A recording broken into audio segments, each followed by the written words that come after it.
You can take the guest room. Or move out. My mother told me when my sister suddenly arrived with her husband. Great if you're out by the weekend. My sister added cheerfully. I moved out, but days later, her smug smile disappeared. Panic took over. She's lying? Emma, tell me she's lying. Claire stood at the edge of the small backyard, barefoot on the damp grass, clutching a chipped coffee mug between her fingers. The late spring sun warmed her skin, and the quiet hum of San Diego suburbia surrounded her like a blanket. She couldn't decide whether to pull tighter or shake off entirely. The same wind chimes that had hung over the back porch since she was 13 clinked gently in the breeze, and for a fleeting moment, she allowed herself to pretend nothing had changed. But everything had. At 25 years old, Claire found herself back in a house she had once escaped with so much conviction. A few months earlier, she had been employed at a mid-level marketing agency in Los Angeles, living in a modest apartment downtown and dreaming, quietly, of something more. Then came the layoffs. 20% of the company let go, just like that. Her name had been on the list, underlined in red. 2 weeks later, she was back in her childhood bedroom in San Diego, a suitcase at her feet and pride lodged stubbornly in her throat. Her mother, Susan, had said little when Claire arrived. A tired nod, a flat welcome home. The house looked the same, beige walls, the same worn-out armchair in the corner of the living room, the faded family portrait still hanging crookedly in the hallway. It smelled faintly of lemon cleaner and old newspapers. Her room, however, had been preserved with a kind of eerie reverence. Posters from her high school years still clung to the walls, the desk untouched except for a new lamp Claire didn't recognize. At first, she tried to find gratitude in the silence. She told herself she was lucky. Many didn't have a place to fall back on. She woke up early, applied for jobs with the diligence of someone climbing out of a pit, and helped around the house where she could. Grocery runs, dishes, mopping the kitchen tiles. Her mother said little, and Claire matched her energy. They lived like polite strangers sharing a roof, bound together by blood and absence rather than conversation. Nights were the hardest. Claire would lie awake staring at the ceiling, wondering if she'd taken a wrong turn somewhere back in college, or if this limbo was simply part of the path. She told herself it was temporary. Just a few weeks until something came through. Just a few more emails, a few more interviews. But time stretched. One afternoon, while folding laundry in the living room, she overheard her mother on the phone, speaking in hushed tones. Yes, she's here. No, not working. I know. I didn't expect this either. Claire didn't ask questions. She had learned over the years that in this house, curiosity was a door best left closed. Her mother had never been cruel, but warmth had been rationed like electricity during a storm. Just enough to keep things functioning, never enough to grow anything new. Still, Claire tried. She offered to cook dinner twice a week. She made sure to keep the shared spaces clean, left post-it notes with reminders for appointments, picked up her mother's prescription once when the pharmacy called unexpectedly. There were no arguments, no raised voices, but there was no softness either. In a journal she kept hidden in the bottom drawer of her desk, Claire wrote, "This house feels like a museum of disappointments. Mine, hers, everyone's." She didn't blame her mother entirely. Susan had raised 2 daughters mostly on her own after their father left when Claire was 8. Her older sister, Emily, had always been the golden child, ambitious, assertive, the kind of person who made decisions and expected the world to align accordingly. Emily had married young, moved to New York with her husband Josh, and climbed the corporate ladder with manicure precision. Claire, on the other hand, had been the quiet one, the dreamer, the planner without a plan. Now she was back under her mother's roof, trying to figure out who she was without a job title or a zip code to call her own. Despite the uncertainty, there were moments of calm, early mornings on the back porch, the warmth of fresh coffee in her hands, the sound of birds rather than traffic. She rediscovered old books in the attic, thumbed through family photo albums, even found a dusty keyboard and played half-forgotten melodies late at night when the house was quiet and her thoughts were loud. San Diego, in its own sleepy way, began to soften her sharp edges. She started jogging in the mornings, circling the same 3 blocks she had once complained were too boring to explore. She reconnected with an old friend from high school, met up for lunch, and laughed more than she expected to. It wasn't a new beginning, not yet, but it wasn't the end, either. Claire didn't know what the future held, but she believed, quietly, stubbornly, that she was building something. Something that might not look like success yet, but felt like survival.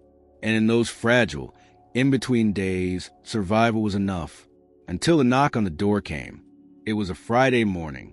Claire had just returned from her jog, towel draped around her neck, sneakers tracking faint dirt on the tiled floor.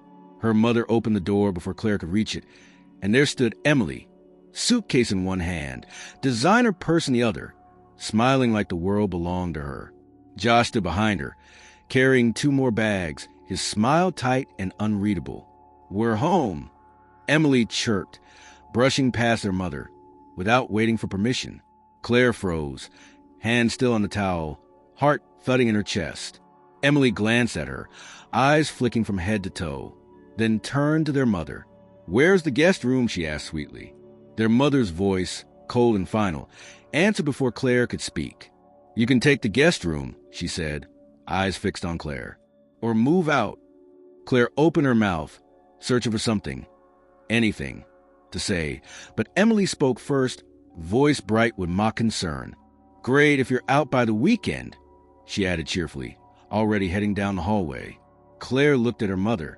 Susan didn't look away. The air thickened, the silence deafening. Claire nodded once. Then she turned, walked to her room, and quietly began to pack. She didn't slam doors. She didn't shout. She didn't cry. But something inside her cracked. Not loudly, not all at once. Just enough to let the light in. The room felt colder than usual. Claire sat cross-legged on her old twin bed, her duffel bag open on the floor beside her, methodically folding clothes in silence. Her hands moved on instinct, muscle memory guiding her through the motions while her thoughts stumbled through disbelief. She had heard the words clearly, seen the unblinking eyes of her mother as they delivered the verdict. It wasn't a request or a compromise. It was an eviction notice, cloaked in calm finality. Down the hall, the distant sound of rolling wheels against hardwood echoed as Emily claimed her space. Laughter floated briefly from the guest room. Her sister's laughter, high-pitched and self-satisfied. Josh's voice followed, low and unreadable, like he was only half present. Claire didn't know whether to feel anger or pity. She opted for neither, settling instead into a strange, steady numbness. She didn't cry. The tears had already dried up somewhere between the front door and her bedroom. What replaced them wasn't rage, but a hollow sort of alertness, a survival instinct sharpening her senses. She moved efficiently, pulling the last of her books from the shelves and tucking them into her backpack. Every sound from the hallway felt amplified.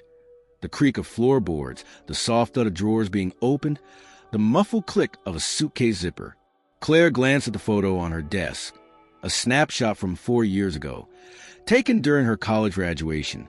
She stood in the center, cap crooked, eyes bright. Her mother stood beside her, not quite smiling. Emily was there too, flawless as ever, her smile wide and her hand resting lightly on Claire's shoulder.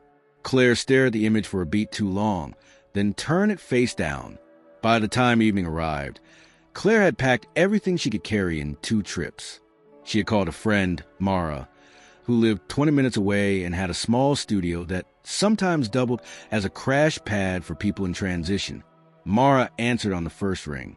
"You can come," she said without hesitation. "It's tiny, but you're not sleeping in your car." Claire hadn't planned to, but the reassurance was a balm. She thanked her, said she'd be there by nightfall. Dragging her bags down the hallway, Claire caught a glimpse of Emily in the kitchen, sipping wine from a glass that definitely wasn't hers. Her sister was dressed casually, but everything about her posture screamed ownership. Josh stood behind her, leaning against the counter, thumbing through his phone like it held the secret to escape. He didn't look up as Claire passed. Emily did. "Oh, leaving already?" she said, smiling around the rim of her glass. "That was fast." Claire paused only long enough to meet her eyes. "Wouldn't want to overstay my welcome," she replied, then walked out. Their mother didn't appear. She hadn't come to Claire's room to offer help, hadn't followed her to the door, hadn't said goodbye. Claire closed the front door behind her and stood on the porch for a moment, exhaling into the crisp night. She looked back only once, then stepped off the stoop and into her car. The drive to Mara's place was quiet. The streets were familiar but felt distant, as though she were driving through a version of the city that no longer included her. When she arrived, Mara greeted her with a hug and a blanket, no questions asked. Claire slept on a futon that smelled faintly of lavender and old incense, and for the first time in weeks, her dreams were empty. In the days that followed, Claire tried to focus. She updated her resume, applied to more jobs, sent follow-up emails. She tried not to think about what had happened. The speed with which she'd been displaced, the ease with which Emily had slid back into their mother's house like she had always belonged there. But thoughts crept in at night, burrowed into the silence, asked questions Claire wasn't ready to answer. Why now? Why so suddenly? And why had her mother sided with Emily without a flicker of hesitation? By the fifth day, Claire had settled into a rhythm. Mara left early for work each morning, and Claire took over the small table by the window, headphones in, laptop open, world narrowed to pixels and search bars. On Friday, she finally got a call back, a part-time admin job at a nonprofit near Balboa Park. Not a dream position, but enough to cover groceries and split rent with Mara. If things worked out, she accepted the interview slot and let out a breath she didn't know she'd been holding. That afternoon, as she walked to a corner cafe for some fresh air and a change of scenery, her phone buzzed. Unknown number. She hesitated, then answered. Claire. The voice was soft, unsure. Claire recognized it immediately. Mrs. Renshaw, the woman who had lived across from her mother for nearly 15 years. Retired, warm-hearted, prone to gossip, but kind. Hi, Claire said, trying to sound upbeat. Everything okay? I didn't want to intrude, but I noticed you left. Rather quickly. Claire felt a knot forming in her stomach. Yeah, things got complicated. There was a pause on the line. Then Mrs. Renshaw's voice dropped slightly. Well, I've been hearing some things. From next door. Loud things. Claire frowned. Like what? Yelling. At odd hours. Your sister, mostly. And once, I heard your mother shouting back. That's rare, isn't it? Claire stopped walking. Yes, very. I didn't want to assume, but it sounded serious. Not just bickering. Real anger. Claire gripped the phone tighter. Has anyone come over? Visitors, I mean, or anyone else? Not that I've seen, Mrs. Renshaw replied. But something's off. Emily's been leaving the house looking like she hasn't slept. And Josh, well, he's barely around. Claire thanked her, promised to stay in touch, and hung up. The cafe ahead now felt irrelevant. She turned back toward Mara's, thoughts racing. It wasn't concern for Emily that unsettled her. It was a memory of that smug smile at the kitchen counter, the certainty in her voice when she said, Great, if you're out by the weekend. And now, less than a week later, things were unraveling. Claire wasn't sure what to do with that knowledge. Not yet. But instinct told her one thing clearly. Emily hadn't come back just to visit, and her mother had known. The apartment was quiet when Claire returned from the cafe that evening. Mara had left a note on the fridge. Working late. Leftovers in the oven. See you tomorrow. The kind of simple gesture that felt like kindness in its purest form. Claire warmed up the food, ate without much appetite, and sank into the futon with her laptop open but untouched. The call from Mrs. Renshaw had disrupted whatever balance she had begun to build. She couldn't stop picturing her childhood home. Not as it had been when she lived there, but as it was now, inhabited by two people who had shown up with no explanation and taken everything without resistance. What could they possibly be arguing about so viciously behind those closed doors? What had shifted so suddenly? Claire resisted the urge to text her mother. She imagined herself typing out the words, Is everything okay? Or what's going on with Emily? But the image of that indifferent expression, the way her mother looked straight through her on the day she left, made her put the phone down again and again. She wasn't angry, not in the way people expected anger to look. There was no shouting, no bitterness spilling from her lips. What she felt was deeper, colder, a quiet ache, like being erased from your own life and watching it continue without you. 2 days passed without further word. Claire threw herself into preparing for the nonprofit interview, researching the organization, practicing responses in the mirror, carefully choosing an outfit that said capable, even if she didn't feel it. The interview itself went well, better than she expected. The director had been kind, impressed with her portfolio, and promised to be in touch by the end of the week. She left the office with the first flicker of hope she'd felt in days. But that hope didn't last. That evening, just as she was preparing to wind down, her phone buzzed again, this time with a message, not from an unknown number, from her mother. "Call me when you have a moment." No punctuation, no context. Claire stared at it, uncertain. For a second, she considered ignoring it, but the silence between them had stretched too long. She needed to hear her mother's voice, not for closure, not for reconciliation, but for confirmation that something had shifted, that she hadn't imagined it. She called. Her mother answered on the second ring, her voice neutral, almost professional. "Claire." "Hi." A pause. "I wasn't sure you'd respond. You asked me to call." Another pause. Then, "How are you?" Claire almost laughed. She didn't. "I'm okay. Trying to be." "Good," her mother said, but it didn't sound like she meant it. Another stretch of silence followed. Claire let it grow until it became unbearable. "Why did you want me to call?" Her mother exhaled. "I think we need to talk. As a family." Claire's stomach tightened. "A family?" "Yes.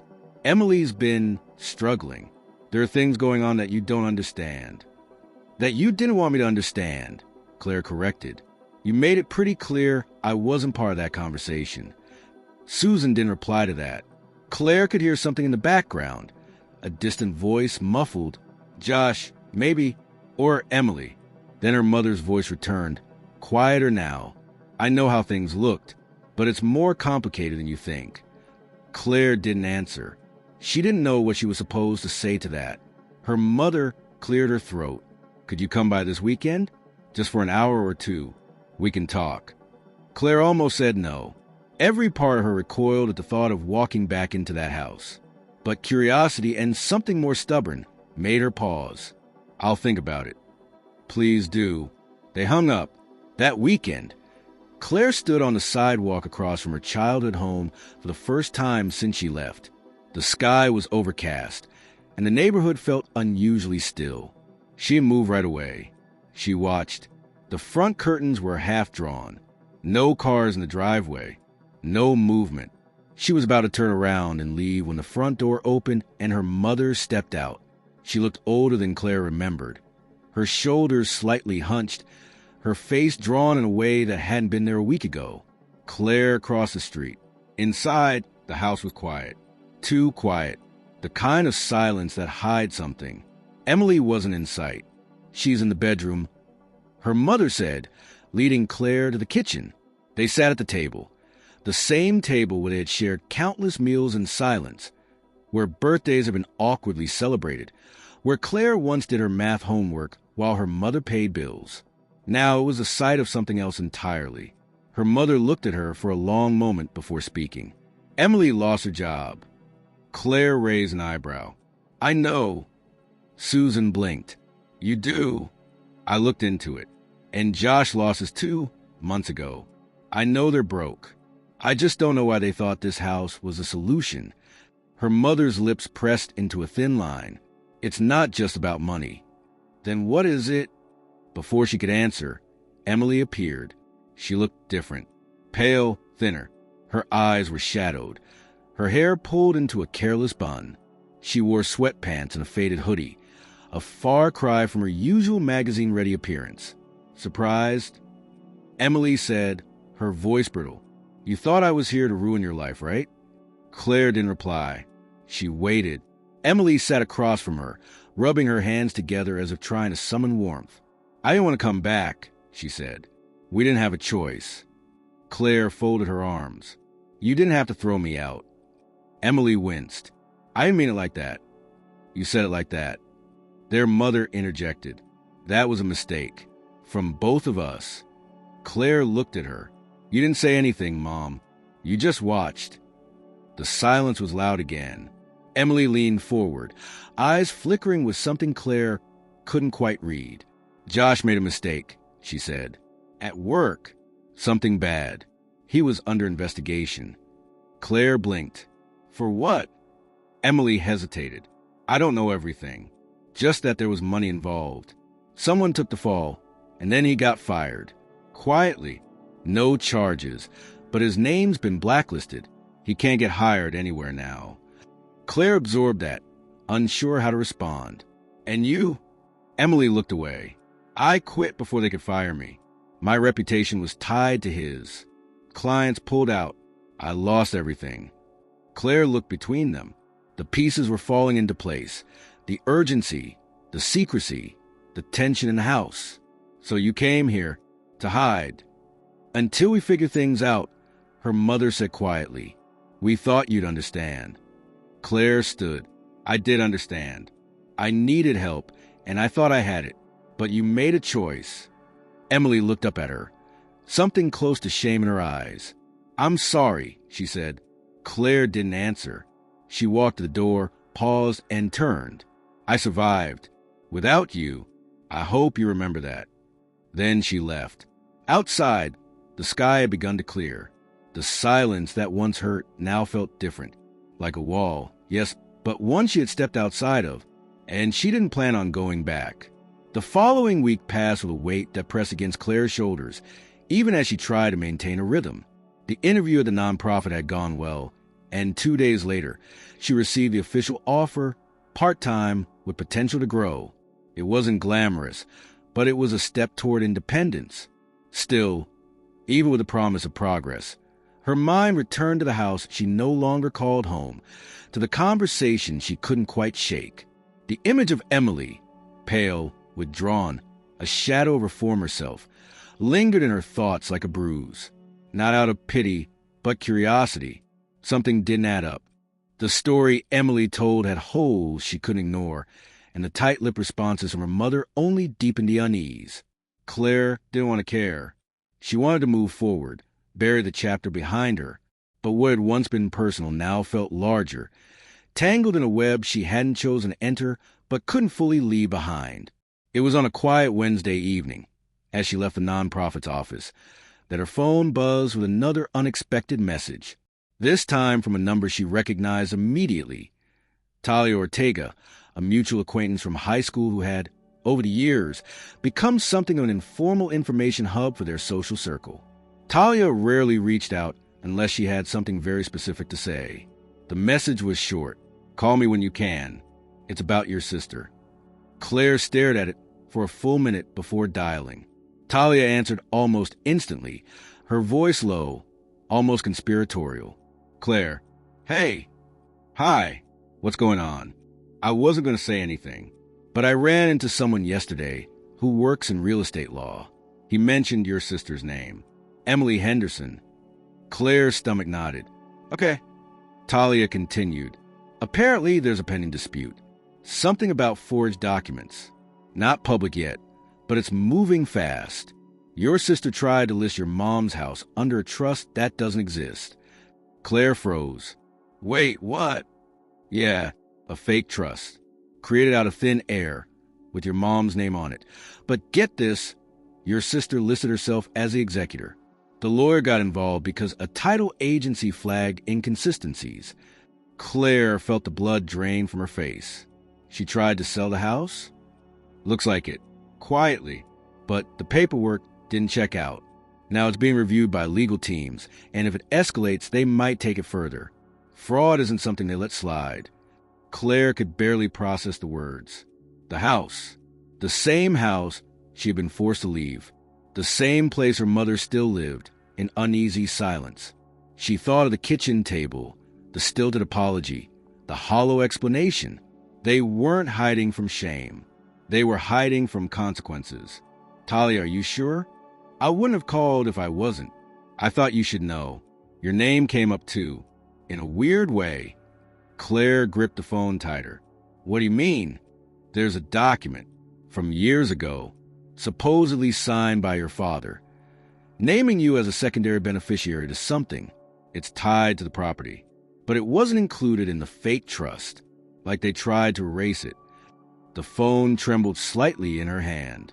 Do you have a copy? I can ask. Discreetly, I know the lawyer's assistant. She owes me. Please do. They hung up. Claire stood in the parking lot, stunned. The pieces were clicking into place faster than she could keep up with. Emily hadn't just come home in desperation. She came with a plan. And whatever that plan was, it involved erasing Claire's connection to the house, to whatever her father had tried to leave her. She drove back to Mara's apartment in silence, the city blurring past her windows. Once inside, she opened her laptop and began searching. Probate records, property filings, anything public. After 2 hours of combing through the San Diego County database, she found a familiar name listed on an old housing document from over a decade ago. Her father's name, Alan Henderson, listed as co-owner on the original deed. A small clause beside it referenced a sealed amendment dated the year Claire turned 18. Claire sat back, breath shallow. She remembered the day her mother told her he had left them nothing, that he had vanished emotionally and financially, and there was no point chasing after ghosts. Claire had believed her. She hadn't questioned it. Not until now. The door opened behind her, and Mara stepped in, dropping her bag by the door. You look like you haven't blinked in an hour. Claire turned the screen toward her. I think my sister tried to sell my mother's house using forged documents. And I think there's something in my name, maybe from my dad, that she tried to hide. Mara blinked. Wait, what? Claire nodded, eyes still on the screen. And my mom might have let it happen. Mara came over, scanned information, and whistled under her breath. This is bigger than sibling rivalry. Claire nodded slowly. Yeah, it's fraud. And if I don't do something, they'll get away with it. The next morning, Claire called the lawyer's office mentioned by Talia. She didn't use her real name, just asked to confirm a few public records. The assistant was careful, but when Claire mentioned the amendment from over a decade ago, she hesitated. There's an ongoing review. I can't give specifics, she said. I just want to know if Alan Henderson's original filings still stand. The pause on the line said enough. They were never legally revoked, the assistant replied carefully. That's all I can say. Claire thanked her and hung up. Her hands were trembling again, not from fear, but from clarity. Her name was still tied to that house. Later that day, she sat alone in the park, staring at the quiet ripples on the lake. She remembered something her father once said. On one of the few weekends, he had shown up to take her and Emily for ice cream. Claire had been 10, Emily 13. They were sitting on a bench near the marina, watching boats drift lazily across the water. People lie for 2 reasons, he'd said. Fear or greed. Sometimes both. She hadn't understood it then. But now, it echoed with painful precision. Her sister was hiding something massive. Her mother, complicit in silence. And Claire, once pushed out without explanation, was beginning to understand exactly why. She stood, her jaw set. This wasn't just about reclaiming what was hers. It was about ending the illusion. The facade had cracked. Now, she was ready to see what had been hiding behind it all along. Claire's hands trembled slightly as she printed the documents she had found, or rather, the fragments of them. Scans of outdated property records, archived digital copies of her father's name attached to a deed, and references to an amendment that no one would talk about directly. She spread the pages across the small table in Mara's living room, trying to make sense of what little she had. The problem wasn't what was written. It was what had been deliberately left out. Her phone buzzed again. Talia had sent a short message. I got it. Sending scan. You need to see this. Seconds later, a file appeared. Claire opened it and stared. It was a letter, not from a lawyer, not from an institution. It was personal, dated almost 8 years ago. The handwriting was unmistakably her father's. Messy but familiar, like it had always looked in birthday cards and occasional notes. The paper was a scanned image of something folded many times. The top corner had a smudge, coffee or water, something that blurred one of the dates, but the message remained legible. Claire read it once, then again, then a third time, slower. The letter began with a simple greeting. Claire, if you're reading this, I'm either gone or being kept from you. Her pulse quickened. I made mistakes. But one thing I never intended was to leave you with nothing. I left a fund in your name. It's modest, but it's yours. For when you're ready to start your life. I left it with your mother's name attached only for safekeeping, not control. I asked her to release it to you when you turned 25. Claire stopped reading. She was 25 now. The letter continued, mentioning a small account under a holding company, referencing an access code, and ending with one final instruction. If they say it's gone, ask for proof. Demand it. She set the letter down, staring at the soft glow of the laptop screen. Her father had tried. Maybe not perfectly and maybe far too late, but he hadn't disappeared without care. He had trusted her mother to do the right thing. And now, Claire had to wonder, had her mother ever intended to follow through? Or had Emily's arrival changed everything? She took a long breath, closed the document, and made a decision. She would go back to the house. Not to ask, not to plead, to confront. On Saturday morning, Claire returned to the quiet San Diego neighborhood she had once called home. The sky was cloudless, the air unusually warm for early fall. She parked 2 houses down and walked the rest of the way on foot, letter in her bag, heart pounding steadily. She didn't knock. She walked straight through the gate into the backyard, the way she used to as a teenager. The grass was overgrown now, a few brown patches scattered across the lawn. The wind chimes hung crooked, one of the glass pieces missing.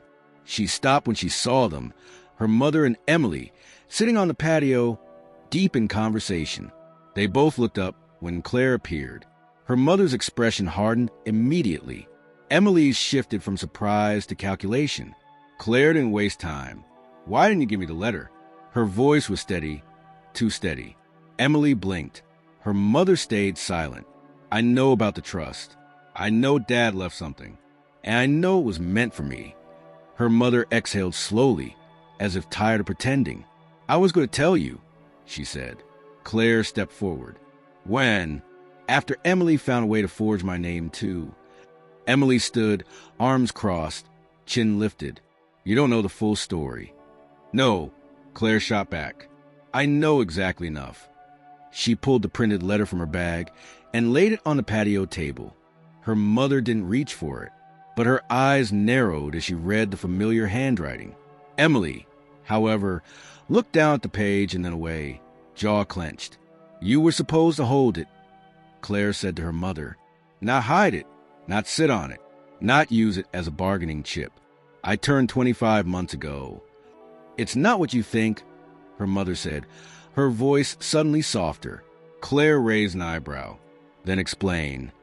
Her mother hesitated, then looked at Emily. You weren't supposed to know. That's what we agreed. Years ago, your father was impulsive, and I didn't trust the way he handled money. That fund, if it even existed, I assumed it was a way to manipulate you, to keep you tied to him.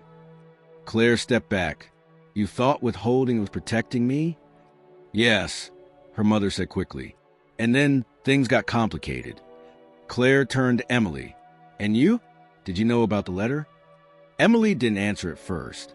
Then, reluctantly, she nodded. I found it 2 weeks ago, when I was looking for paperwork. Paperwork to sell the house? Emily's face darkened. We were desperate, Josh and I. I don't care about Josh, Claire interrupted. You found a letter with my name on it, and you said nothing, just like Mom. You both knew. Her mother finally sat down, folded her hands tightly in her lap. There's more, she said. Claire waited. Her mother looked at the ground as she spoke. There's a fund. Yes, in your name. But I've been co-signer on it since he opened it, and I didn't access it, not until a few weeks ago. Claire's chest went still. You touched it.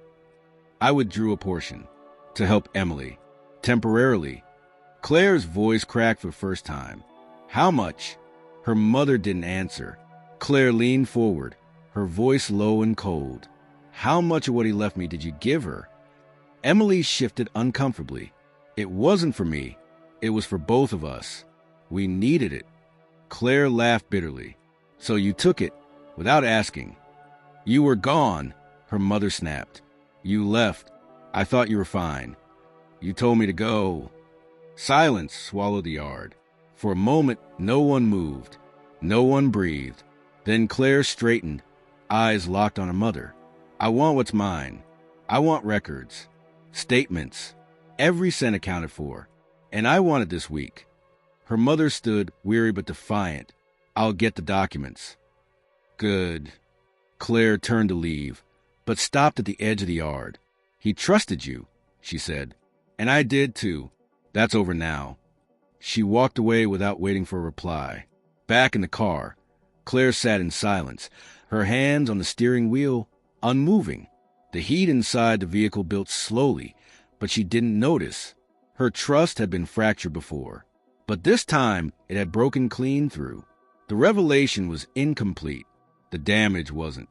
But now, at least, she had the truth, or the beginning of it, and she wouldn't stop until she had the rest. 3 days after the confrontation on the patio, Claire received an envelope in the mail. No return address, no stamp, just her name, printed in neat, deliberate handwriting. Mara found it on the hallway floor and brought it to her while Claire was eating a late breakfast. Someone must have dropped off directly, Mara said, placing it on the table. No postmark. Claire stared at it, half expecting to see Emily's handwriting or worse, a veiled threat masquerading as an apology. But the style was unfamiliar, measured, careful, controlled. She opened it cautiously, pulling out a stack of folded pages and a note clipped to the front. The note was short. You wanted the truth. These are the statements. I suggest you check the dates. Susan. Claire's pulse quickened. She set the note aside and began reading. The first few pages were official bank statements. The fund her father had created was real, tied to an account under a holding name that masked it from direct searches. Her mother had been listed as co-signer until Claire's 25th birthday, when the account was supposed to transfer solely to her. That hadn't happened. Claire kept flipping. Then she saw it. A withdrawal dated 10 days after Emily arrived at the house. $30,000. Labeled transfer to joint checking. No name attached. But Claire didn't need one. She knew whose account it had gone to. The next withdrawal came 4 days later. $8,000. Then 2 more smaller under $5,000 each. The last page showed a remaining balance of just over $50,000. Out of what had once been nearly $100,000, almost half had been siphoned away in a matter of weeks. Claire's hands shook as she gathered the papers and shoved them back into the envelope. Her anger wasn't loud. It was slow, concentrated, like heat building beneath the surface of still water. She didn't tell Mara what was inside. She didn't want to talk. She just needed to move. Later that afternoon, Claire drove to the city library, where she knew she could get access to deeper archives. She didn't trust her home internet anymore, not after realizing how many digital footprints Emily had likely erased or altered. She needed hard records, and she needed them now. It took 2 hours of sifting through databases, but eventually, Claire found what she was looking for, a listing of business license applications tied to both Emily and Josh. Claire had expected to see some record of their shared consulting firm, the one they had boasted about at family gatherings, claiming high-profile clients and private contracts. But the results told a different story. The business had been dissolved over 6 months ago. Not quietly. There were formal complaints, an unresolved arbitration case, and a civil suit filed in Orange County for breach of contract. The case was ongoing but sealed to the public, likely due to the nature of the company's clients. Claire leaned back in her chair, heart pounding. Emily hadn't just fallen on hard times. She and Josh had imploded their own careers, possibly dragging other people down with them. And when the walls closed in, they came home, not for shelter, but for leverage, for money. Claire left the library just as the sun dipped below the horizon. She sat in her car for a long while, staring out at the downtown skyline, wondering just how far this would go. The old Claire, the one who avoided confrontation, who kept her head down, who left without raising her voice, might have stayed quiet, but she wasn't that person anymore. When she got back to Mara's apartment, the living room light was on, and Mara was pacing. "You got another visitor," she said. 15 minutes ago. I told her you weren't here." Claire raised an eyebrow. "Who?" "Emily." Claire dropped her bag. "She left this." Mara held up a small flash drive. Said, "You want to see it?" Said it would explain everything. Claire hesitated. "Did she say anything else?" "Just that it was time you knew what she gave up." Claire took the drive, held it in her palm. It was light, almost weightless, but it felt like it carried everything she hadn't been told. She went to her room, closed the door, and plugged it into her laptop. There was only one file, a video. She pressed play. Emily sat in what looked like a hotel room, hair loose, no makeup, her eyes red but dry. "If you're watching this, I guess it means I couldn't get through to you in person," she began, voice flat. "That's fine. I don't deserve forgiveness. But maybe I deserve to be understood." Claire didn't move. She watched. "I lied. To you. To Mom. To Josh. About everything." Emily paused, looking away from the camera. "The consulting firm, it was failing long before you knew. Josh made deals he couldn't fulfill. I covered for him. I forged numbers, presented false reports. I was complicit, not just as a wife, but as a partner." Her voice cracked. "When it fell apart, we were buried in lawsuits and debt. Josh wanted to flee. To Europe, to somewhere we could start over. I said no. I thought we could fix it. I thought if I came home, I could reset something." She looked back at the camera. "I knew about the fund. I found a letter from Dad in Mom's closet the night we arrived. I didn't take it first. I swear. But when Josh started getting threats from former clients, from lawyers, I panicked. I convinced Mom it was safer to use the money, just for a while. I told her we'd pay it back." She laughed bitterly. "We won't. You know that." Claire's eyes stung, but she didn't look away. "I used you, Claire. I pushed you out, not because I hated you, but because I couldn't face what you saw in me. You always knew who I was before I did, and I hated you for that." Another pause. "If you want to go to the police, I understand. If you want to sue, fine. But I wanted you to know one thing." She leaned forward. "I came back because I had nowhere left to run, and because I was afraid." The screen went black. Claire sat in silence for a long time, the only sound the low hum of her laptop's fan. She didn't cry. She didn't rage. She just stared at the screen, absorbing the weight of it all. Emily hadn't just returned because she needed help. She had returned because she was cornered. And now, the question wasn't just about the money or the betrayal or the property. It was about what Claire would do next. Justice or retaliation. Truth or silence. Claire closed the laptop and turned off the light. Morning would come soon, and with it, a decision that would change everything. Claire spent the rest of that night sitting at the small desk by the window, replaying the video over and over, listening not just to what Emily said, but to how she said it. The voice that once dripped with superiority now trembled under the weight of guilt. The words weren't rehearsed. They were raw, clumsy, human, and they stirred something in Claire she hadn't expected: conflict. She didn't feel vindicated, not in the way she had imagined. She felt unmoored. For the first time, Emily wasn't the one with all the power. Claire was. But power, she realized, wasn't as satisfying as she thought. It came with weight, with decisions, with consequences.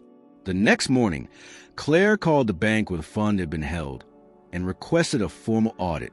She sent in the scanned copy of her father's letter, confirmed her identity, and provided documentation that proved she had reached the age of legal sole ownership. The bank agreed to conduct a review and promised to freeze further activity on the account pending resolution. That alone gave her a small sense of control, but she knew it wouldn't be enough. Later that afternoon, as she was organizing documents in the nonprofit's office, her phone buzzed again. Another message, This time from an unknown number. Meet me at the park. 2 o'clock. I won't ask again. She didn't need to guess. The tone was familiar. Claire hesitated for only a moment before replying. I'll come, but I'm not alone. Mara insisted on coming with her. Sitting in her car just off the edge of the small, tree-lined park where Claire spotted Emily pacing near the water fountain. Emily looked different again, neither polished nor disheveled, but somewhere in between. Tired. Her shoulders were hunched, her clothes loose, as if she had stopped pretending to be someone else and hadn't figured out yet who she was without the performance. Claire approached slowly, standing a few feet away. You said this was urgent. Emily turned, her expression unreadable. I just needed to talk. One last time. No cameras. No files. No messages. Claire nodded. So talk. Emily looked up at the trees, her voice quieter now. Josh left. Claire blinked. He's gone. Took the last of our shared savings and disappeared. I woke up yesterday and he was just gone. No note. No call. Nothing. Claire didn't know what to say. She hadn't expected that. Emily kept speaking. I always thought I was the strong one, the one who knew what she wanted. And now I can't even look in the mirror without seeing a stranger. Claire crossed her arms. You spent years treating me like the one who couldn't figure things out. But I did, without stealing, without using anyone. I built my own stability. I know, Emily said. That's why I hated you. The honesty in her voice was disarming. Claire stayed quiet, letting the words hang in the air. I resented how easily you could walk away from things. I thought that meant weakness. I see now it was strength. Claire studied her sister's face. Familiar but different now. Softer, yes, but also fractured. So what now? She asked. Emily shrugged. I don't know. I can't stay at Mom's. Not after everything. Claire was silent for a moment. I had the account frozen, she said. You won't get any more of it. I figured, Emily replied. I'm not here to ask for more. I'm here to apologize. Not to fix things. Just to say it. Claire nodded slowly. I accept the apology. But that doesn't change the damage. I know, Emily said, and I don't expect forgiveness. Claire exhaled and stepped back. I hope you figure out who you are without him. Emily gave a faint smile. So do I? They parted without hugging, without promises. Just two sisters moving in different directions, finally acknowledging the space between them. The following week, Claire received confirmation from the bank that she was now the sole authorized owner of the fund. They provided a full breakdown of transactions, including timestamps, amounts, and recipients. Every dollar Emily and her mother had accessed was accounted for. Claire filed a report with a financial mediator, not pursuing criminal charges yet, but officially documenting the misuse. It was a line drawn in the sand. Susan called that evening. I got the notice, she said. You went through with it. Claire's voice was calm. You gave me no choice. I didn't think you'd really cut us off. You already did long before I left. Her mother was quiet on the other end. I'm not angry anymore, Claire added, but I'm not coming back. Susan's voice cracked. I didn't do this to hurt you. Claire looked out the window at the fading sun. But you did, and now I'm doing what I should have done years ago. I'm living for me. They didn't say goodbye. The call simply ended. Claire sat in silence afterward, listening to the hum of the apartment. Mara walked a few minutes later, holding a bottle of sparkling water and 2 glasses. Victory toast? Claire smirked. Not a victory, just a shift. She took the glass and raised it slightly. To moving forward. Mara nodded. To choosing peace over chaos. They clinked glasses. That night, Claire slept soundly for the first time in weeks. Not because everything was fixed, but because the weight was no longer hers to carry. The roles had reversed. The story had changed. And for the first time in a long time, she was exactly where she needed to be. The following Monday brought a rare quiet to Claire's world. The tension that had knotted her chest for weeks had loosened its grip, replaced by a wary calm. The account was secure, The financial mediation process officially underway, and Emily had disappeared from her daily line of vision. But the silence did not bring closure. It brought room for questions. And Claire was no longer willing to live with unanswered ones. She returned to the nonprofit office, greeted her co-workers, and resumed her duties. But something gnawed at her. Emily's confession, Josh's disappearance, her mother's sudden compliance. All of it had unfolded too easily. Something still didn't make sense. There was a gap, a detail missing from the story they had fed her, one that hadn't been revealed in the statements or the video, one she couldn't ignore any longer. After work, she drove to a quiet strip mall on the outskirts of town and parked outside a modest but reputable law office that specialized in estate matters. She had made an appointment the day before using only her first name. Now she stepped inside, holding a manila folder of documents under her arm like a shield. The lawyer she met, a sharp-eyed woman in her 50s named Marlene Arnett, reviewed the papers with professional detachment. Claire sat in silence as she flipped through the statements, the scanned letter from her father, and the records of recent activity on the fund. "This is straightforward enough," Marlene said finally, adjusting her glasses. "But the letter, it references a separate clause, one that doesn't appear in the account agreement." Claire leaned forward. "You notice that too?" Marlene nodded. "Yes. Your father wrote, and I quote, 'This fund is protected under the terms we outlined. Those conditions still stand.' That phrasing suggests more than just a standard trust. Did he ever mention any other arrangement to you? In passing?" Claire shook her head. "No, but I was young when he left. I never even knew he'd set aside anything." Marlene tapped her pen thoughtfully against the desk. "If this fund was protected under additional terms, those documents may have been filed separately, likely in probate court or attached to a private will. Your mother may have had access to more than just the co-signer rights. It's possible she had legal documents you were never shown." Claire's heart skipped. And if she used those documents to take money that was never meant for her? Marlene looked at her without blinking. "Then that's fraud. And depending on the amount and method, it's not just civil. It could become criminal." Claire exhaled slowly. She had suspected as much. Hearing it from someone else didn't make it easier. It made it real. "Can you find out?" she asked. "Can we look into the court filings, sealed or not?" "We can try," Marlene replied. "But if she kept them private or used a non-standard legal path, we'll need more than a hunch to open the records. Do you have any proof she accessed documents beyond what's shown here?" Claire hesitated. Then she remembered something. "There's a folder," she said. "My mother kept it in the top drawer of her filing cabinet. She used to lock it. I only saw it once years ago. It had my name on the tab. I asked her what it was, and she told me it was medical stuff. But I never believed that." Marlene nodded. "Then that's where we start. If you can get access or a copy of what's inside, bring it to me. That's the thread we pull." Claire left the office with a plan, her thoughts racing. The next day, she took a personal day from work and returned to the house she hadn't stepped inside since freezing the account. She didn't call first. She wanted answers, not another rehearsed conversation. The front door was unlocked. She stepped inside, heart pounding. The house quiet except for the distant hum of the refrigerator. Her mother sat at the kitchen table, as if she had been waiting. "I figured you'd come eventually," Susan said, not looking up from her tea. "I need to see the file cabinet."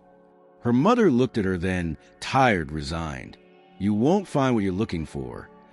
Claire didn't respond. She walked past her, down the hall, into the narrow office where her mother paid bills and stored household records. The cabinet was there, still locked. Claire turned to her mother, who had followed her quietly. "I need the key." Susan sighed, then reached into her pocket and handed it over. Claire unlocked the drawer and pulled it open. Dozens of folders lined the interior, organized alphabetically. She scanned for her name and found it, a thick file, the tab labeled Claire A. Henderson. She placed it on the desk, opened it, and began to read. The first few pages were standard: birth certificate, school forms, pediatric health records. But deeper inside, buried near the bottom, she found a 2-page legal document stamped with a faded blue seal. It was a notarized supplement to her father's will, not a trust, but a conditional disbursement agreement. It confirmed the existence of the fund, but also included something new, a clause. If the designated beneficiary is not residing at the property listed herein, or if any family member demonstrates undue financial dependence or legal interference, all distributions must be paused and evaluated by an independent mediator before further access is granted. Claire read it again. Then again, her fingers tightened around the page. "You knew," she said without turning. Her mother's voice was soft. "I thought you'd find it eventually. You knew that if Emily tried to use the fund, it would be a violation." "I did." Claire turned around, eyes burning. "And you let her anyway. You let her manipulate you and me and take what wasn't hers, even though you had this." "I was afraid," Susan said, "of losing her, of losing both of you. You lost me the moment you said, or move out." Her mother looked away. Claire gathered the documents and slid them into her bag. "I'm taking these to my lawyer." "I assumed you would." Claire started for the door, but stopped when her mother spoke again. "She lied to you about something else." Claire turned, wary. "What now?" "Your father didn't just leave the fund for you. He left something else, in a safe deposit box. I didn't know it was until last year. Emily found out. That's why she came back." Claire's stomach dropped. "What's in it?" Her mother's voice cracked. "I don't know, but she wanted it badly. And she said if I told you, she'd ruin everything." Claire stared at her for a long moment, then nodded slowly. "Then I guess I'll find out myself." She left the house, this time not looking back. She drove straight to Marlene's office, documents in hand. The door was locked. It was late, but she slipped the folder through the drop box and left a note. "We were right. There's more. I want everything." Later that night, as she sat at Mara's kitchen table with a cup of tea, her phone buzzed with a message from a number she hadn't saved. It was Emily. One line. "She's lying? Mom, tell me she's lying." Claire stared at the message, heart pounding, a chill running through her as she read it again and again. The cracks had split open, and the truth was only beginning to bleed through. The message from Emily lingered in Claire's mind all night, burning like an ember that refused to die down. She read it over and over, trying to parse the desperation hidden in those few words. Her sister wasn't asking for forgiveness this time. She was begging for reality itself to bend, for their mother to erase the truth with denial. But the silence that followed spoke louder than anything. Susan hadn't answered her daughter, and Claire knew why. The next morning, Claire returned to the nonprofit, but focus was impossible. Reports piled on her desk, emails pinged with requests, yet her mind kept circling back to the safe deposit box her mother had mentioned. What could possibly be inside that would drive Emily into panic? What had been left there, hidden, ignored, waiting? At noon, Claire excused herself and walked 2 blocks to the law office. Marlene Arnett greeted her with a grave nod. The folder Claire had dropped off now open on her desk. She tapped a manicured finger against a legal clause Claire had found. "You realize what this means?" Marlene asked. Claire nodded. "It means Emily broke every condition my father put in place. And Mom let her." "Exactly. Which makes any withdrawal technically unlawful. If we press this, Emily and your mother could face charges." Claire's stomach twisted. She wanted justice. Yes, but the word charges made her pulse spike. It was one thing to take back what was hers, another to watch her own mother dragged through a court battle. "There's more," Claire said. "The safe deposit box. Mom claims Dad left something else." Marlene leaned back in her chair. Did she say where? No, just that Emily knew about it. That's why she came back. Marlene narrowed her eyes. "Claire, if there's another asset, especially if it was omitted from probate, then this story isn't finished. We need the box number. Without it, I can't request an access order." Claire thought of the filing cabinet again, the locked drawer, the folders. She had grabbed only her own file, but she remembered glancing at the row beside it, tabs marked with A. Henderson and property. Perhaps the clue was in one of those. "Then I'll go back," she said firmly. And this time, I'll find it. That evening, Claire returned to her childhood home for the second time that week. The air was heavy, the sun low. Shadows stretched across the familiar driveway. When she entered, her mother was again at the kitchen table, her posture stiff, like a sentinel waiting for judgment. "You're back," Susan said flatly. "I need the other files." Her mother's lips pressed together. "I told you enough." "No," Claire said. "You told me what you wanted me to know. Now I want the rest." Without waiting for permission, she walked to the office and pulled the cabinet open again. Her mother followed, her voice rising with rare sharpness. "Claire, stop. You don't know what you're digging into." Claire ignored her. She found the folder labeled A. Henderson and pulled it free. Inside were property tax documents, mortgage statements from years ago, and at the very back, a thin white envelope sealed in wax. Her father's initials were pressed into the wax, crude and imperfect but unmistakable. Her hands trembled as she broke the seal. Inside was a single slip of paper with a bank name and address, and a number scrawled across it. The words beneath were short. "For Claire, not Emily, not Susan. Do not open until she asks." Her throat closed. Her mother gasped softly behind her, one hand clutching the doorframe. "I thought it was nothing," Susan whispered. "A dead end. I didn't think." Claire turned on her. "You didn't think because you didn't want to. You wanted Emily to have control. But he left this for me." Her mother's eyes shone with something close to shame. "I was afraid of what you'd find." "Afraid of me? Afraid of losing her," Susan said, her voice breaking. "And I did anyway." Claire tucked the slip into her bag and walked past her mother without another word. She drove straight to Marlene's office and handed her the paper. Marlene studied it with narrowed eyes. "This is exactly what we needed," she said. "I can file a request with the bank tomorrow morning. With this number, we can prove intent of ownership." Claire nodded but didn't feel relief. Her pulse still raced with the urgency of unanswered questions. Later that night, as she sat alone in Mara's apartment, her phone buzzed again. Another message from Emily, this time longer. "Claire, please, don't open it. You don't know what's in there. If you do, it'll destroy everything. For all of us. Mom knows. She's just too scared to say it. Don't make her admit it." Claire's fingers hovered over the screen. She typed, then deleted. Typed again. At last, she wrote only one line. "I have to know." No reply came. The next morning, Claire accompanied Marlene to the downtown bank. The lobby was quiet, the fluorescent lights buzzing faintly overhead. Claire clutched the slip of paper while Marlene spoke with the manager, presenting her credentials and the notarized documents proving Claire's right to access the box. After tense minutes, the manager nodded and disappeared into the back. When he returned, he carried a small, steel-safe deposit box and set it gently on the table in the private viewing room. The weight of it seemed disproportionate to its size. Marlene gestured toward it. "It's yours." Claire's heart thundered as she slid the key into the lock and turned it. The click echoed louder than it should have. She lifted the lid.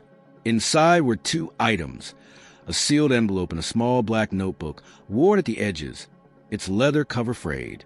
The envelope bore her name in her father's handwriting. The notebook had no label. Claire picked up the envelope first, breaking the seal with careful fingers. Inside was a letter written years earlier. "My Claire, if you're reading this, it means I failed to fix what was broken in our family. I tried to leave you something, not just money, but truth. In this notebook are names, dates, and accounts. Records of the deals I made, the ones that drove me away. I kept them hidden because I knew others would use them if they could. Protect this. Do not share it unless you must. It is your shield and maybe one day your weapon." Her hand shook as she set the letter down and reached for the notebook. She opened it slowly, and the first page confirmed everything. Columns of transactions, coded notes, names she recognized from headlines, businessmen, lawyers, even a politician. Some numbers were circled, some underlined. At the bottom of one page was a single line. "Emily knows more than she should." Claire slammed the book shut, her chest heaving. Marlene leaned forward. What is it? Claire swallowed hard. It's not just money. It's leverage against people who wouldn't want this to exist. She looked down at the sealed notebook in her hands, her father's words echoing in her ears. It wasn't just inheritance. It was a secret that could unravel far more than her family. And Emily had been desperate to keep her from it. Claire understood now. The panic, the lies, the manipulation. Emily wasn't afraid of losing money. She was afraid of what Claire might discover. The black notebook stayed on Claire's nightstand that night, its presence heavy, almost alive, as if it carried the weight of every whispered deal and hidden truth her father had once been tangled in. She didn't sleep. Instead, she stared at the ceiling, replaying the words he had written. Emily knows more than she should. By morning, her decision was clear. She couldn't bury this. She couldn't keep it locked away. She needed to face Emily and her mother with the truth and demand answers they had avoided for years. But this time, she wouldn't come with questions. She would come with proof. At noon, Claire drove back to her mother's house, the notebook and letter sealed inside her bag. She walked up the familiar path, each step firm, every nerve taut. When she knocked, the door opened quickly, almost as if they had been waiting for her. Her mother stood there, pale and weary, with Emily behind her, arms folded and eyes sharp, though Claire could see the faint tremor in her hands. You shouldn't be here, Susan said softly. I have every reason to be here, Claire replied. She stepped inside without waiting for permission, placing her bag on the dining table. The house smelled of stale coffee and dust. The air was thick with tension. Emily moved closer. What did you find? Claire looked at her, unflinching. You already know. Then why are you here? Emily snapped. If you think you have answers, why not run to the lawyers? Why not ruin us outright? Because I want to hear you admit it, Claire said coldly. I want to hear you say you knew about the notebook, that you lied to me, to Mom, and maybe even to Josh. Say it. Emily's lips pressed together. Her eyes flickered to Susan, then back to Claire. For once, there was no arrogance in her expression, only panic. I told you not to open it, Emily whispered. I told you to destroy everything. Susan stepped forward then, her hands trembling as she reached the chair and sat down. Girls, stop this. Please. We don't need to fight anymore. This isn't a fight, Claire said. She unzipped the bag and pulled out the notebook, placing it on the table between them. This is the truth Dad left behind. And it's not just about money. It's about names, deals, records of things people would pay a fortune to erase. And Emily knew. Emily's face went white. You don't understand. Then make me understand, Claire challenged. Emily's voice broke, sharp and brittle. I found it years ago, before I left for New York. I didn't tell you because you were too young, too naive. I thought I could use it, leverage it, maybe build something out of it. But I realized too late that it wasn't power. It was a curse. People would kill to keep those secrets buried. Susan gasped softly, covering her mouth. Claire's stomach tightened. So you came back here to take it, Claire said. That's why you wanted me gone. Not for the house. Not for the money. For this. Emily's eyes brimmed with tears, but her jaw remained tight. Yes, because if you had it, you'd destroy yourself with it. You don't know what kind of people are on those pages. Claire leaned closer. Neither did you, and yet you thought you could control it. Emily flinched but said nothing. Susan finally spoke, her voice trembling. Alan told me once, before he left, that he had made enemies. I never understood what he meant. I thought it was just guilt talking. But if what's in there is real, it is real, Claire cut in. I saw the names. Some of them are still in power. And if Emily had gotten hold of it, she would have buried me to keep it. Emily slammed her hands on the table. I never wanted to bury you. I wanted to protect you. You think I don't know how dangerous this is? You think Josh left because he was weak? No. He left because he saw what I had, and he knew what it meant. He didn't want to be part of it. Claire's breath caught. And you do. Emily's eyes softened, breaking for the first time. I don't want it, but I couldn't let you have it. You're too stubborn. You go looking for answers, and you get swallowed whole. The silence that followed was suffocating. The sisters stared at one another, the weight of years of resentment and betrayal pressing down between them. Finally, Claire picked up the notebook and held it to her chest. You don't get to decide that for me. Not anymore. Emily's voice cracked. Please, Claire, if you care about Mom, if you care about me, burn it. Pretend it never existed. It's the only way. Claire shook her head slowly. You asked me once what strength looks like. This is it. Not running. Not hiding. Facing it. She turned to her mother. You knew he left something. You knew it mattered. And you let her convince you to keep it from me. Tell me why. Susan's eyes filled with tears. Because I was afraid of losing you both. Because I thought if I gave Emily control, she'd stay. Because I didn't trust myself to choose between you. And you lost us anyway, Claire said quietly. Susan bowed her head, silent. Emily suddenly pushed her chair back and stood, her face contorted with desperation. If you use that notebook, Claire, you're not just risking us. You're risking yourself. Do you think people with that kind of power won't find you? Do you think they'll let you expose them? Claire rose too, gripping the notebook tightly. Maybe not, but for once, I'm not running away. Emily's voice cracked into a near scream. She's lying? Mom, tell me she's lying. Tell me this isn't real. But Susan said nothing. Her silence was an answer sharper than words. Emily's face crumbled, panic flooding her expression as she backed away from the table. Claire stood firm, the notebook heavy in her hands, the truth finally hers. The confrontation had left scars, but there was no turning back now. The next move was hers alone. The air in the dining room seemed to thicken after Emily's outburst, as if the very walls were waiting for Susan's answer. But none came. Susan's silence stretched long and unbearable, her eyes darting between her daughters, her lips pressed so tightly together they had turned pale. Emily stood rigid, her voice still echoing in the room, and Claire could see it, her sister's world cracking apart in real time.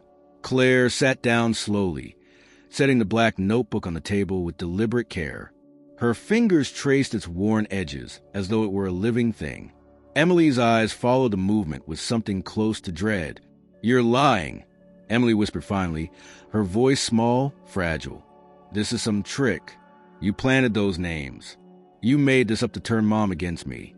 Claire looked at her sister evenly. I didn't write this. He did.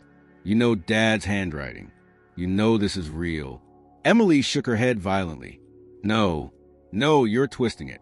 He left us nothing. He left you nothing. That's what Mom always said. He abandoned us. Susan flinched at the word abandoned, but still said nothing. Claire pushed the notebook toward Emily across the table. Then read it yourself. Emily froze. Her hands hovered above the cover, but never touched it. She stepped back, almost recoiling. I don't need to. I already know. This is just you. Trying to make yourself important. Trying to rewrite history. History was already written, Claire said quietly. You just never wanted me to read it. Emily turned wild-eyed toward Susan. Mom, say something. Tell her it's not true. Tell her she's making it up. Please. But Susan's face was pale, her eyes glassy. She looked at Emily as though seeing her clearly for the first time. I can't, Emily. The words landed with the weight of a hammer. Emily staggered as if struck. You can't? What does that even mean? It means, Susan said softly, her voice trembling, that I knew your father left something, and I let you believe otherwise. I thought keeping it buried was safer. I told myself it was protection, but I was wrong. Emily's face twisted, her voice rising. So, you admit it. You chose her. You always chose her, even when you said you didn't.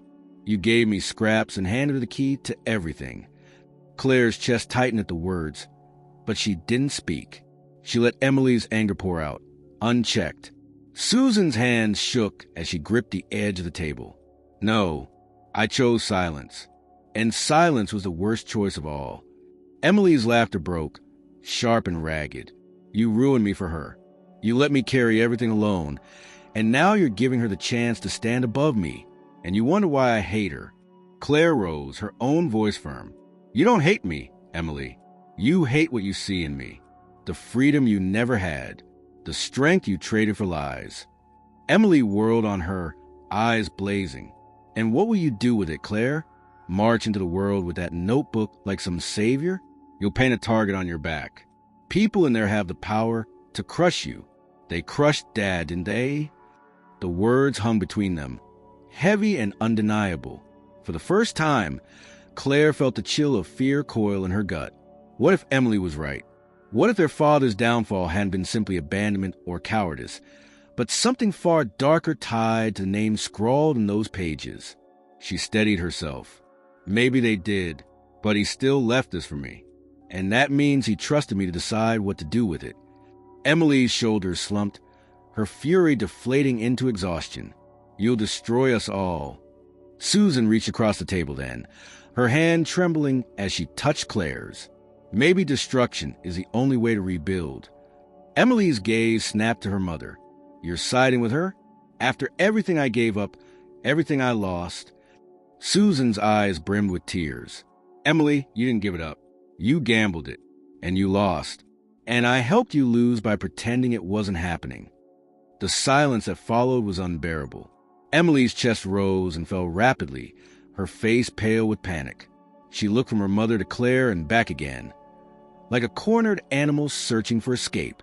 Finally, she whispered again, voice breaking into a plea. She's lying, right? Mom, tell me she's lying. But there was no rescue. Susan lowered her gaze and said nothing. The silence was louder than any denial. Emily stumbled back, her composure finally shattering. For the first time in her life, her mask of confidence was gone, replaced by raw fear. She covered her mouth with both hands, tears spilling freely. Then she turned and bolted down the hallway, her footsteps pounding against the wooden floor, the sound of her door slamming reverberating through the house. Claire remained standing, her hand still resting on the notebook. Susan sat opposite her, shoulders sagging, tears tracing lines down her face. For the first time, Claire saw not the stern woman who would force her out, but someone small, fragile, worn thin by years of secrets. You should hate me, Susan whispered. Claire swallowed hard. I don't, but I can't trust you. Her mother nodded slowly, as if she had already known that would be the answer. When Claire left the house that evening, the notebook clutched tightly in her arms. The sky above was streaked with red and gold. The weight of it felt heavier than ever, not just because of what it contained, but because of what it had done, ripping open the fractures in her family that had been hidden for decades. For the first time, Claire understood that the real inheritance her father had left behind wasn't money or secrets. It was choice.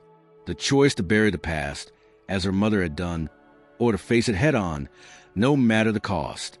And Claire knew which one she would make. Claire didn't go straight home that evening.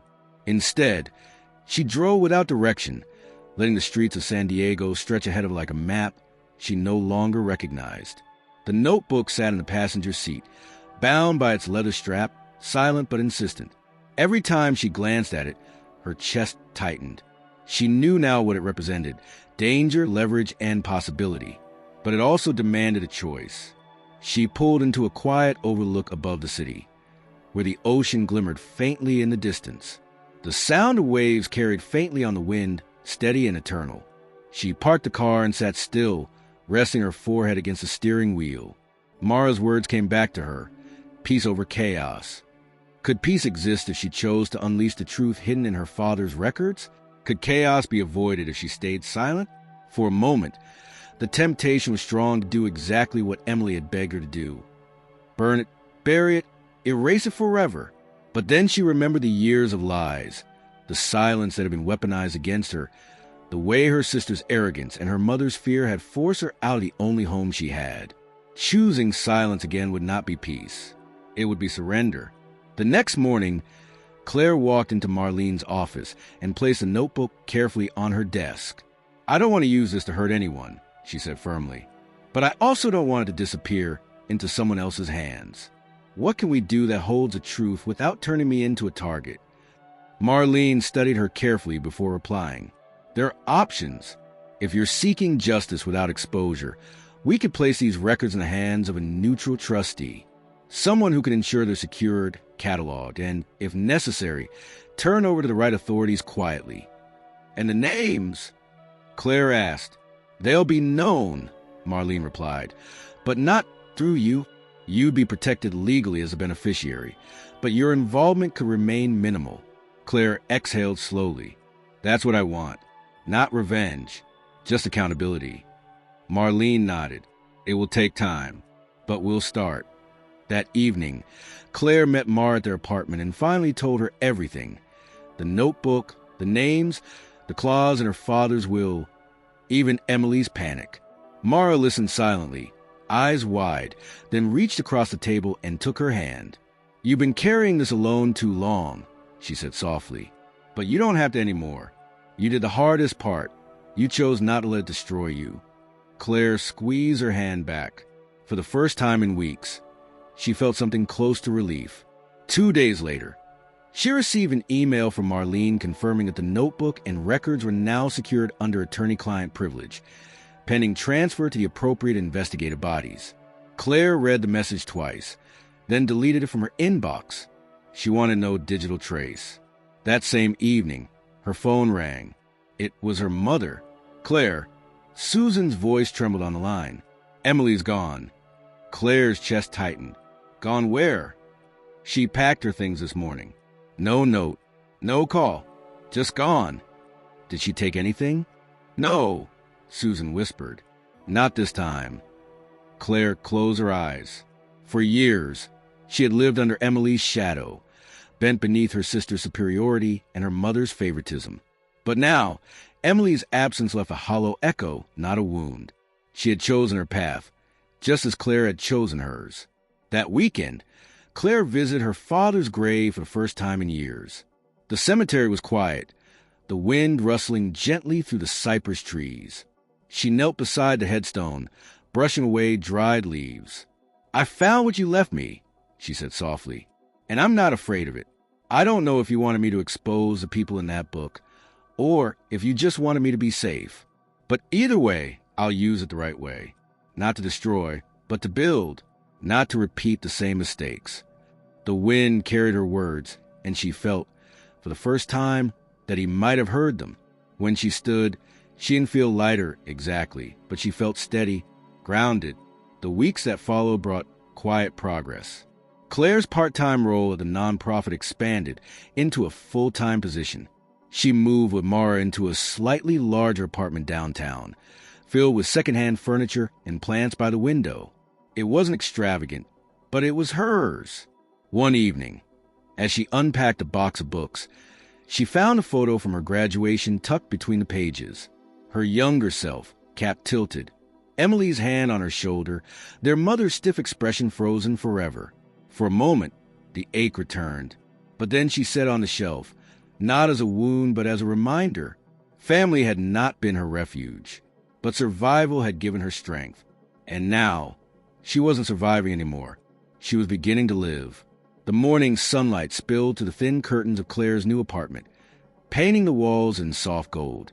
For the first time in years, she woke without the weight of someone else's expectations pressing down on her. The air was quiet, filled only with the hum of the city outside, a distant car horn, footsteps in the hall, the bark of a dog on the street below. It was ordinary, but in its ordinariness, Claire found peace. The nonprofit job had grown into more than work. She had taken on projects that gave her purpose, helping struggling families find resources, guiding young adults through the same uncertainty she had once drowned in. She wasn't wealthy. She wasn't powerful in the traditional sense. But she was useful, steady, needed, and that was enough. The fund her father had left, what remained of it, had been preserved after legal review. Marlene advised her to use it carefully, investing in something stable rather than chasing growth or luxury. Claire agreed. She used part of it to open a modest community workshop downtown, an airy room filled with secondhand desks, donated laptops, and shelves lined with notebooks. It was a place where anyone could come for help with resumes, interview prep, or simply a quiet corner to breathe. On the day of the opening, Mara handed her a set of keys with a grin. "You're not just surviving anymore," she said. "You're building something that lasts." Claire smiled, feeling the truth in those words. She had been given something dark, something dangerous, and instead of letting it consume her, she had turned it into a stepping stone. Weeks passed, and the rhythm of her life began to solidify. The apartment grew warmer, filled with books, plants, and little pieces of herself she had once been afraid to claim. The futon was replaced by a second-hand couch. A small dining table, rescued from a thrift store, stood by the window. Every item had a story. Every corner felt earned. Then one afternoon, as she sorted through mail at the small kitchen counter, she found an envelope without a return address. The handwriting was shaky but familiar. Her mother's. Claire opened it carefully. Inside was a single sheet of paper. "My dearest Claire, I don't know if I deserve to write to you, but I must try. I was wrong in so many ways. Wrong to let silence dictate my choices. Wrong to let fear blind me. And most of all, wrong to put one daughter above the other when all you ever wanted was fairness. I don't expect forgiveness, but I hope one day you'll let me see the woman you become. If not as your mother, then at least as someone who once held you when you were small and believed she could protect you." Nam. Claire read it twice, then folded it carefully and placed it in a drawer. She didn't cry. She didn't tear it up. She simply tucked it away, like a question for the future. She wasn't ready to answer. Not yet. Emily, on the other hand, had vanished completely. No calls, no messages, no traces left behind. Some nights, Claire wondered where she was, if she had managed to find stability, or if she was still running from the truth that had finally caught up with them all. But Claire didn't chase the thought. Her sister had chosen her path, just as she had chosen hers. Months later, Claire sat by the window of her workshop, watching a group of young people gather around the tables, laughing, sharing, working. She held a cup of coffee between her palms and let herself smile. She had thought once that peace would come from someone else's approval, from her mother's recognition, her sister's respect, or her father's promises. But peace had come from something simpler, from letting go of what wasn't hers to carry and claiming what was. That evening, back in her apartment, she pulled out her journal and wrote a single line. "I am not defined by what was taken from me, but by what I build with what remains." She closed the book, placed it on the nightstand, and looked around her small but warm space. It wasn't grand. It wasn't filled with luxury. But it was hers, truly hers.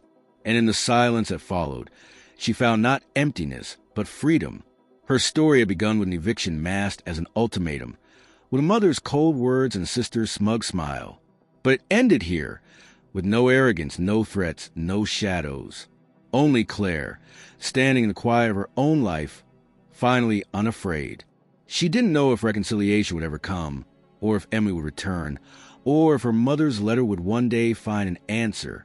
But she knew this. She had built something from the ruins, and that was enough. The silence that once hurt now carried a different weight. It wasn't the silence of exclusion, of abandonment, of betrayal.